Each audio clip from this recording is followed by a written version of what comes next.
Now, let's go back to our friend Laurent, who is the Deputy Director of the ESPON program. And Laurent is going to talk to us in particular about the territorial and urban dimensions in digitalisation of public services. So, Head of Unit for Evidence and Outreach at ESPON EGTC, please welcome back Laurent Friederes.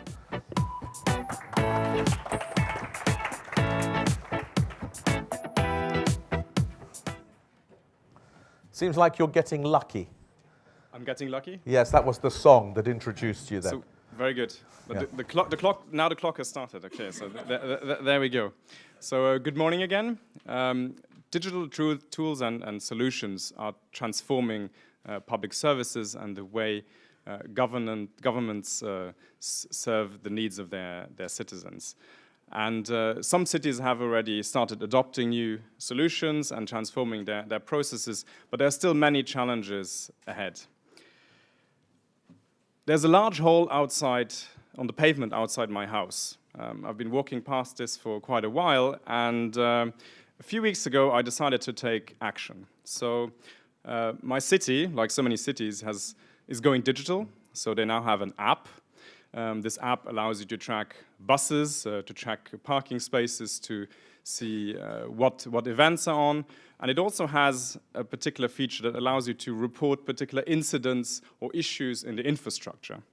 It was 2 weeks before the local elections, so I thought, why not? Let's try my luck. So I took a picture of my pavement. There it is. And I submitted it via the app. So what the app does, it essentially logs all these incidents that are reported by citizens. So my little picture with a short note just to say, I think the photo was quite self-explanatory, but to say, the pavement is broken. So up it went into the app, and it was mapped along with a series of other incidents here on the map, on the map that you can see. So a couple of days later, very exciting. So the status changed, and my little photo was assigned an incident number. I think if something is assigned an incident number, it makes it quite serious.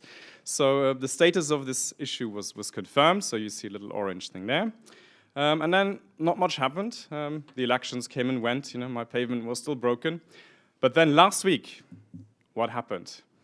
Something changed. We had a little green box that appeared. It wasn't actually terminated. In French, it means completed. So my little incident was completed. I was a bit confused because my pavement was still broken. So what had happened? There was a little note attached that said, well, so your little incident was passed on to the Service for Infrastructure and has been assigned to the program for being fixed. So hopefully my pavement, when I get home at the end of the week, will be fixed. So what does this little example tell us? The way cities engage with their citizens is really changing. So the engagement, this particular example allowed me to engage very directly with my local administration. It creates transparency, so I created this incident report, and I was able to track the progress. It also has a fundamental impact for the administrations themselves, because they have to change their processes, they have to change the way in which services work with one another. So in this case, the service that runs the website, of course, has to communicate with the services that runs the road infrastructure. It also raises issues of trust. In this particular instance, I submitted this report anonymously because all this data is available, and I wasn't quite sure what they were going to do with it, so they might send me the invoice at the end. So I figured, let's do it anonymously. So there's certainly issues of trust and data security that need to be addressed. The digital transition is really reshaping public services. We've heard some of the key messages already from our policy brief by Predo in the introduction. The vast majority of city services have improved as a result of digitalization. The policy brief that ESPON has prepared, and you can find a copy outside, we surveyed over 130 cities in Europe and asked the chief digital officers what is the status of the digital transformation of their city services. And the results is essentially what you see inside the policy brief. So more than 1 in 3 cities has seen a substantial increase in the uptake of specific services as a result of digitalization. Over 2/3 of cities also use the data that they gathered from these new digital services to improve decision-making processes. Costs have been reducing, But then, of course, also there is the challenge of jobs. So also 3 in 5 cities has seen a reduction in staffing, although for most this was a marginal reduction. So ESPON being ESPON, of course, we try to map this particular transition. So we looked at different types of services. So for 9 different service themes, from spatial planning to education and healthcare, we looked at the level at which the digital solutions are being implemented. So is it at local level, at regional level, or at national level? And there are some differences. So you can see here that for spatial planning and construction, it's primarily at the local level that services have been digitalized, whereas for healthcare and road infrastructure, it's really at the national level where the transition is taking shape. So we try to map all this. You're very familiar, most of you, I assume, with ESPON maps, but we try to come up with a little bit of an innovative format. So inside the policy brief, you find a map that looks a little bit like this. And what it shows you is the share of service digitalization. So little boxes that are in red have a low level of digitalization, and in blue, a high share of digitalization. And we mapped this so for different regions in Europe, so you can compare Northern Europe to Eastern Europe, Western Europe, and Southern Europe. And for the specific, so 9 different service themes and 57 specific services, we mapped essentially what the share of digitalization is for specific services. So you can compare the level of digitalization for towns for particular services to the national level. If I take a particular example here, so for Northern Europe, obtaining land use and cadastral data online, so if you go from the left to right, you see that towns have a very low level of digitalization. That's the first box. The third box is larger cities, so there the level of digitalization is very high. At the regional level, it's quite low, and at the national level, it's also quite high. So what are the drivers of this digital transition of public services? Clearly, it is about modernizing the city services. It's about increasing efficiency. It's also about improving the citizen experience, as we've seen in the first example. There are some differences between towns, smaller cities, and larger cities. For example, the towns and medium and small-sized cities have a higher share where the drivers are the modernization of the city services. Perhaps surprisingly, extending the range of services or the coverage are not amongst the top 3 drivers in this instance. So how do we go about bringing about this digital transition? Strategy is really key.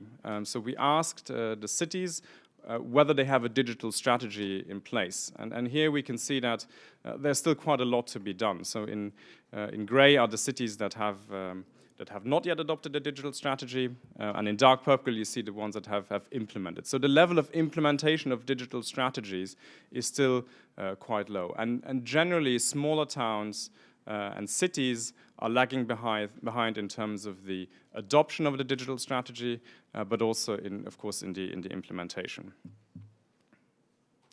So what about the challenges for implementing the digital transition? Perhaps not surprisingly, funding is the #1 challenge, and this applies to any city independent of size.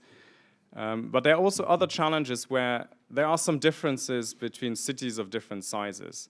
So for example, the smaller cities and towns, they face a bigger challenge in terms of lacking an overall strategy, in terms of still having a resistance to adopt digital solutions. Skills are quite a significant challenge for cities of all sizes. Then larger cities have a higher share of them consider security concerns and also the particular legal framework to be barriers. That may also be a fact, the reason for that may also be that they have perhaps progressed further in the adoption of digital solutions, so they have already adopted their strategy, so they've now moved on to other barriers. But clearly security and having the right legal frameworks are key.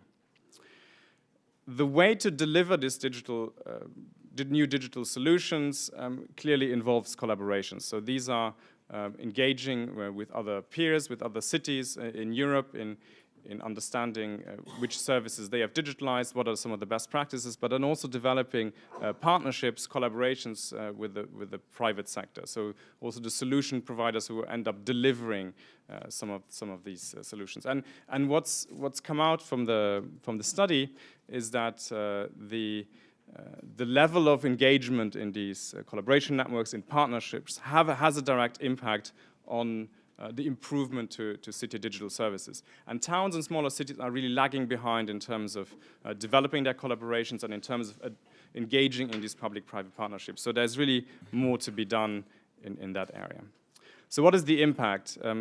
It's been mentioned already before, but in terms of improvement to city services, I think the evidence here is overwhelming that city services have improved as a result of digitalization. It's a slightly smaller share for towns, but it's still very significant. And in terms of the uptake of services, so this is essentially cities delivering a new service in a digital way, seeing an increase in the uptake of that particular service. Here, essentially universally for larger cities, that they have seen an increase in the uptake of services. Towns and smaller and medium-sized cities are lagging a little bit behind also in this particular area. So what are some of the key policy messages that have come out of this research? I think what we try to do is to really tailor these messages to the different levels, because the message is not that every city of each, independent of their size, should digitalize all its services. That is really not the point. That's also not the point of the mapping. But I think the mapping will really gives us a detailed picture of what the status is, and I think it will kind of feed the debate also on where do we go from here. So at EU level, I think a key is really to remove barriers to interoperability.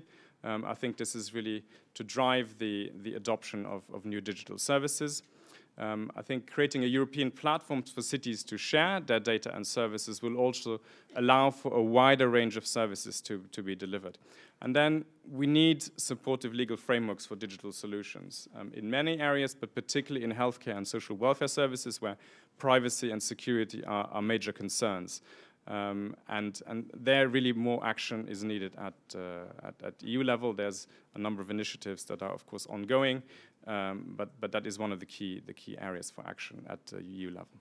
So at national and regional level, I think it's key to build partnerships to develop digital solutions in different sectors, but particularly in education and transport, where we see that digital transformation is primarily driven by the national and regional levels.